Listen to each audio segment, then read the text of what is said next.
Let's go. All right, so the video left off with you guys talking about the formation of Black resistance to apartheid, this beginning of apartheid. So let's start going with the white side of it now. All right, so the white side of it, in the previous video, we did the ANC and the informal resistance, like Nongoloza and criminal stuff, right? The big power that we need here is the National Party. Okay, so the National Party is going to be the largest party, the largest apartheid party. It's primarily the Afrikaner Dutch party, and they rule South Africa with very little interruption, basically from 1924 to 1994, right? And after 1948, they're the only party. Okay, after 1948, they're the only party. From 1924 to 48, they share power sometimes, right? They share power with the Union Party. But by 1948, all the other parties are dead. The National Party is it. It's the only show.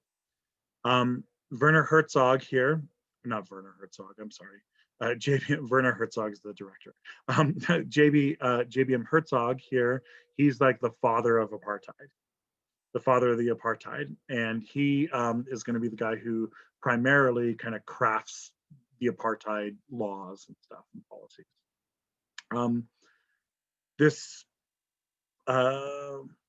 Okay, this is going to lead us into a bunch of treaties that you're going to need to know. Some of these treaties we've already done. I'm sorry, what was National Party should have been what? Like T, I think, or what number? I don't know where your class is on numbers. You're gonna have to help me. Yash, what you got, man? I don't know. I don't usually follow it with numbers. I think it was M because L was the previous one. Okay, M. So make it M. And Yash, you absolutely should do it. You should organize it this way because you should get in the habit of organizing it with the using the letters and using it as an outline, because it's much easier to reference in the future when you start studying. You should get in the habit of organizing it that way. All right, so anyway, so M, we'll put some treaties here. So some of these treaties we already know. The Treaty of Vereniging is the treaty that ended the Second Boer War and set South Africa on the pathway towards independence. The South Africa Act of 1909 is where South Africa gets most of its independence from. That's where it gets independence over all of its domestic affairs. These next two are really important. We're going to need to spend a moment with these. Okay, so the Balfour Declaration of 1926. Have you guys heard of this one before? This one's kind of famous. A lot of times people will do this if they're studying in European history or something like that. You guys have not heard it yet? Okay, so it's most famous. There's two parts to the Balfour Declaration. The first part is the more famous part, and that's the part where England says that they're going to be committed to creating a Jewish homeland. Okay, so it's the declaration that will eventually be used to create Israel, right, after World War II.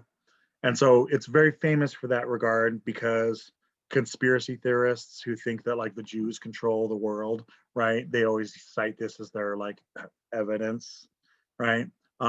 Conspiracy theorists, and then like Muslims will always cite this as like how whites and Jews are, you know, conspiring together against the Muslims, right? So it has that reputation. That's why it's the most famous. But what I care about for this is not the Jewish stuff.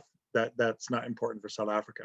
What I care about in this one is a statement that the white colonies of England are all going to be self-governing and independent. That the white colonies of England, the English white colonies, are going to be self-governing and independent. Now, what are the white colonies? There's 5. I'm pretty sure you can get them. What are the 5?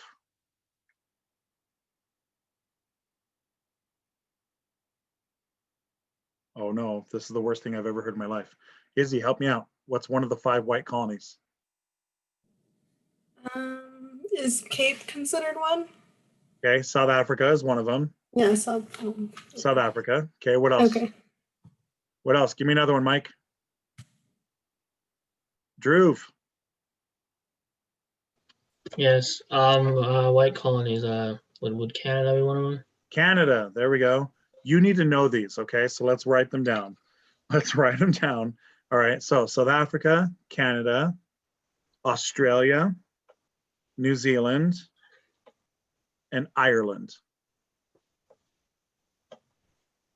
So Canada, Australia, New Zealand, Ireland, and South Africa. Okay, we can take a moment and appreciate the irony of calling South Africa a white colony when 80% of its population is African. Go ahead and appreciate that irony for a moment. But yeah, but it's still on the list. It's on the list either way. Okay. What is really important here? Well, all right, let's do the Statute of Westminster, but then they're thematically linked. So leave some space on the side of your notes that you can like put a link them together, right? Because they're important for they're. I'll tell you why they're important in a sec. Okay, the next is the Statute of Westminster, which is 1931. The Statute of Westminster basically says it's basically a roadmap for all of the British colonies to gain their independence. It's basically a roadmap for the empire to collapse. The British are basically laying out a plan for how their empire is going to collapse. Now they're looking at this, and the British are, and this is how these two are linked together, Balfour and the Statute of Westminster.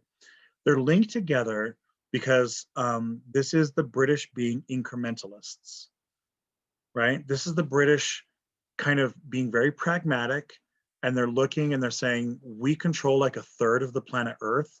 We're not going to be able to hold on to this thing forever, right? This is so big, so many people, right? We've got this teeny tiny island carrying this many people, right? Like it's just, it won't last.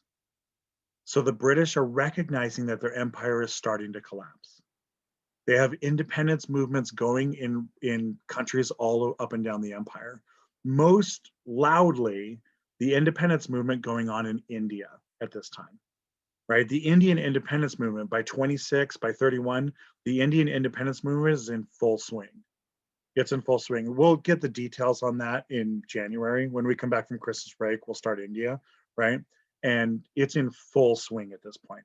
India is in full open rebellion by 1931. And the British are recognizing, they're like, we're not going to be able to hold on to it, right? The entire crown is falling apart, starting with the jewel, right? India is always called the jewel in the crown of India, the jewel in the crown, you know, the crown jewel of the British Empire, right? And if the crown jewel is gone, how long till the rest of the crown falls apart, right? It's going to happen soon. And so the British are creating a plan to release these things in time. The other part of the Statute of Westminster is it creates the Commonwealth. It creates the Commonwealth. Now, do any of you guys know what the Commonwealth is when I talk about it, like in this context? Yeah, Drew, you think you know? I think you might be talking about a different context. I was thinking it was just an alliance consisting of all the original British colonies. Well, that's actually pretty close. So it's pretty close. So the the Commonwealth is an organization of the former British Empire, of countries that used to be part of the former British Empire, where they share a special agreement for economic, political, and cultural for economic, political, and cultural relationships.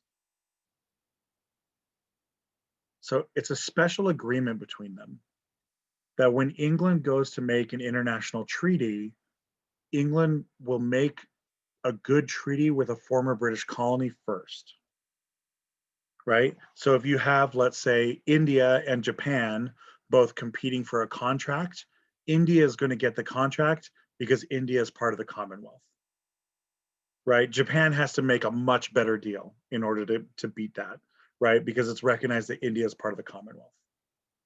It's this old, like, kind of racist imperial idea that because you used to be part of the British Empire, you have been exposed to the cultural superiority of the British crown, and therefore you're better than everyone else, right? And so you are part of the empire.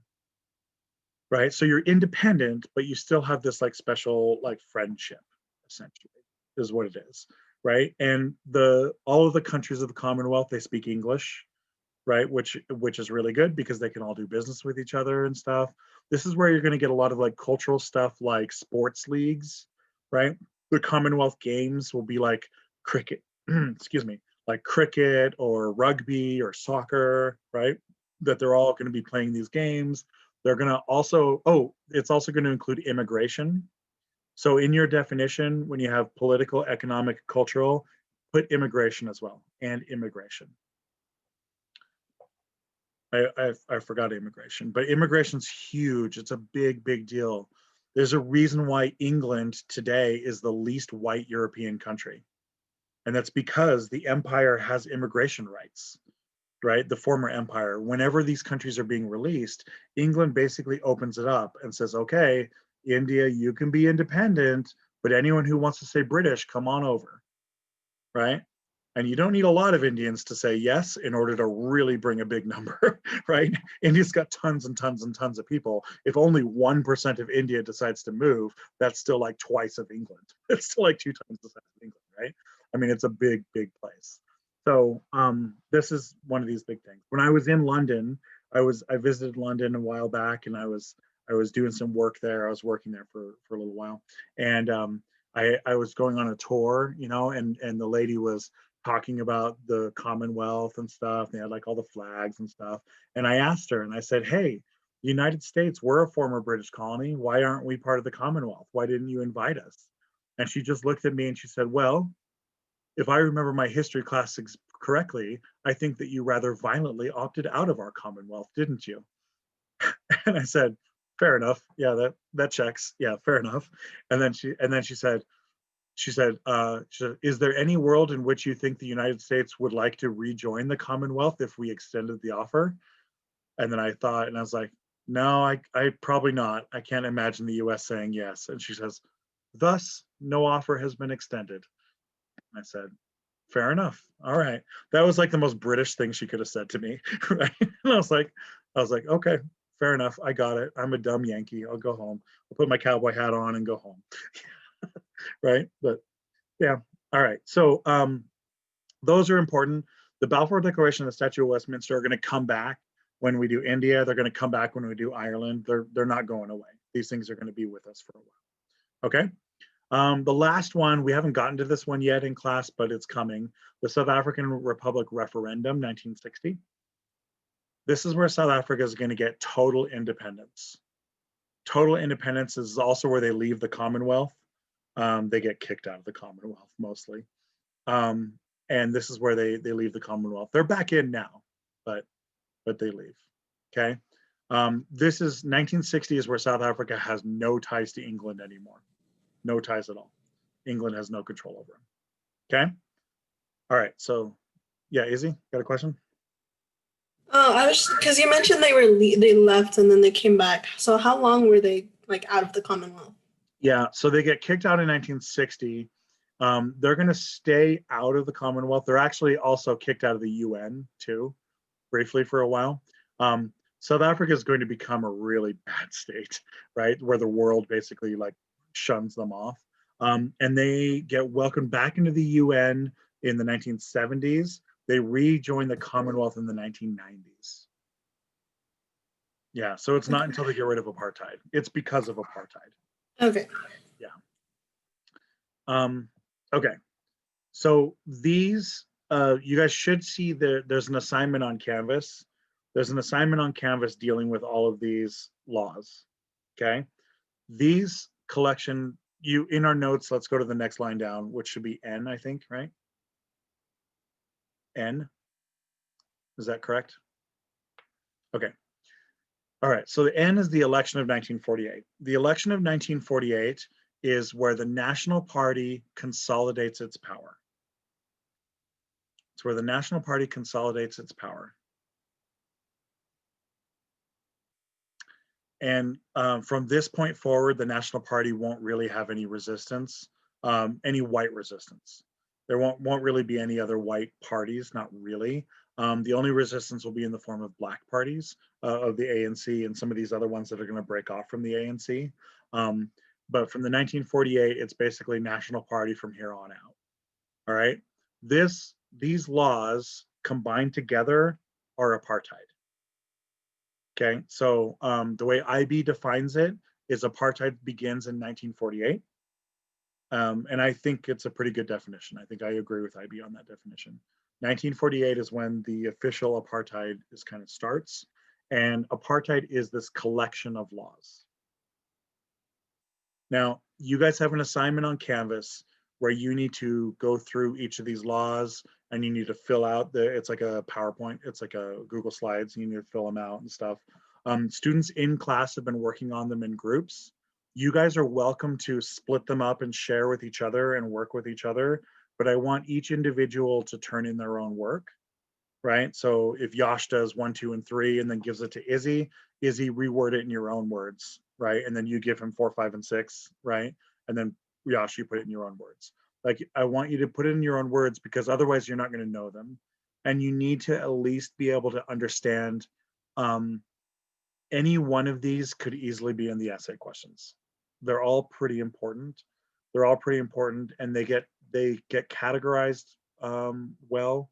They get categorized, they get used, they get built upon. There's 4 categories. So let's get the 4 categories real quick. So there's 4 big categories. The first category is going to have to deal with personal relationships.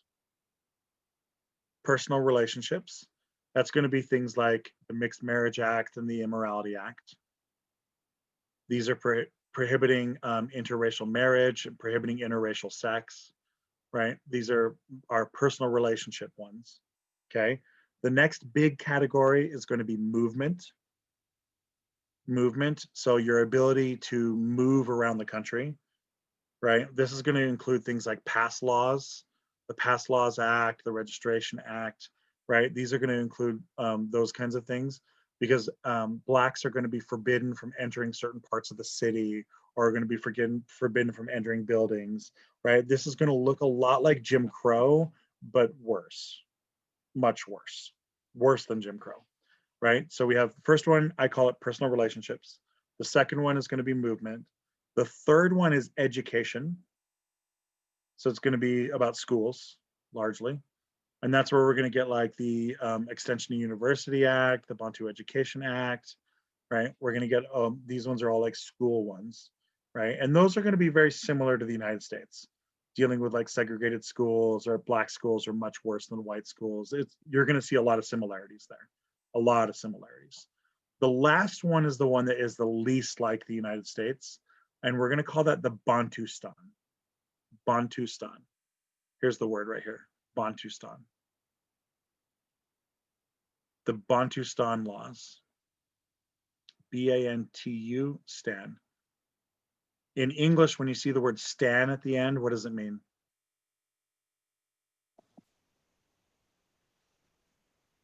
What does it mean at the end of a word?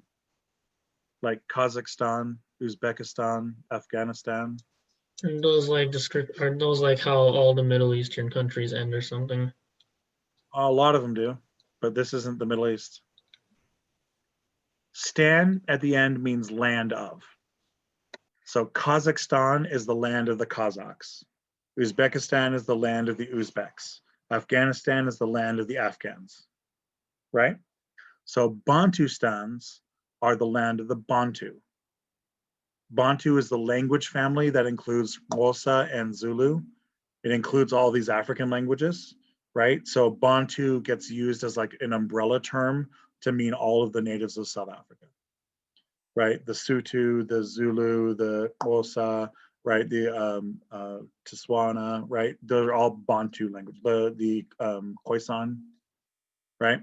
So Bantustan, let's define some of this for you because when you're doing the assignment here, Transkei and some of these Bantu, the Self-Government Act, these are tricky because they're not like America. And so these are the ones that the students have a harder time with. So I want to spend just a moment with the Bantustans, okay? Bantustans are to South Africa what Indian reservations are to the United States. So they're areas of land that are deemed native land, and the native population is forced to live on them.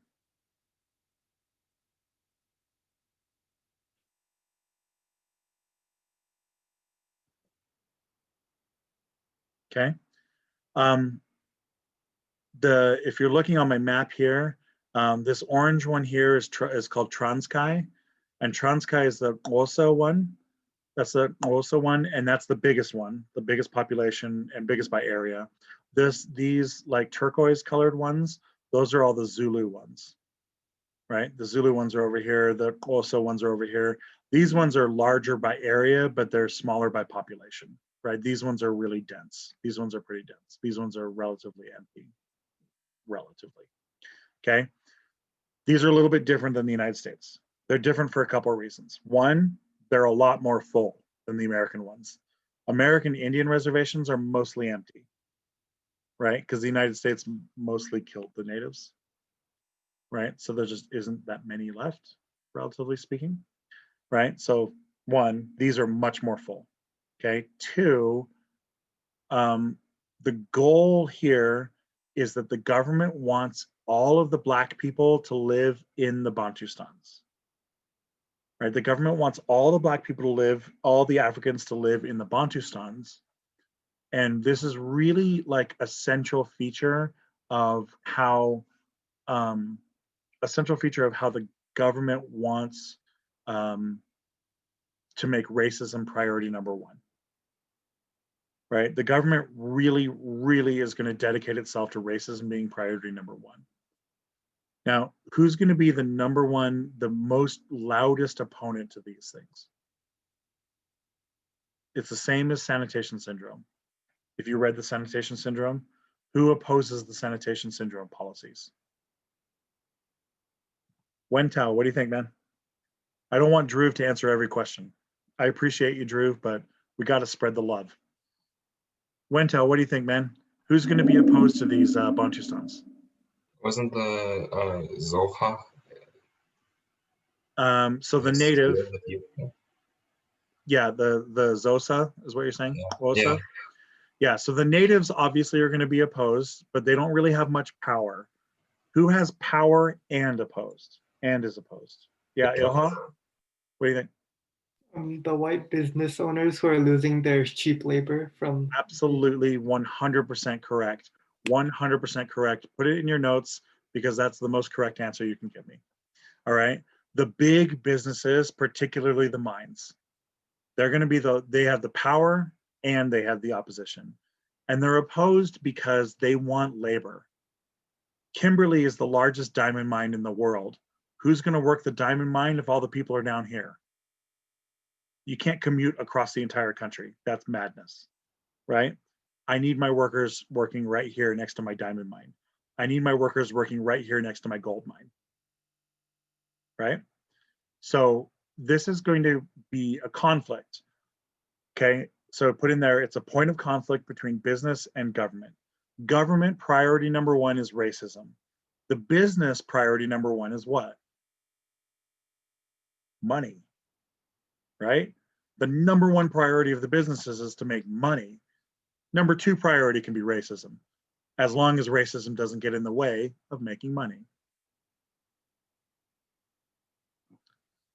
So this is going to be a push and pull. It's going to be a real problem, okay? The result here, the result of that conflict is that South Africa is going to become home to some of the largest squatter settlements in the world. You guys remember squatter settlements from your AP geography class? What is a squatter settlement? Yash, do you remember? Isn't it when the people are just like right outside the town and makeshift houses basically they're not really? Exactly. So squatter settlements, otherwise known as shanty towns, in Brazil they're called favelas. In India there'd be slums, right? Oh shit, what's it in Spanish? It's I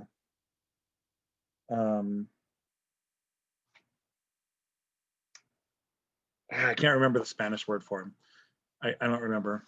Anyway, I'll as soon as I stop recording and hang up with you guys, I'll remember the Spanish word. But oh well, it's not barrio. Barrio is something else. But it's whatever. Anyway, it doesn't matter. Squatter settlements or shanty towns. They are unofficial temporary housing that people make out of whatever they can find. Unofficial temporary housing that people make out of whatever they can find.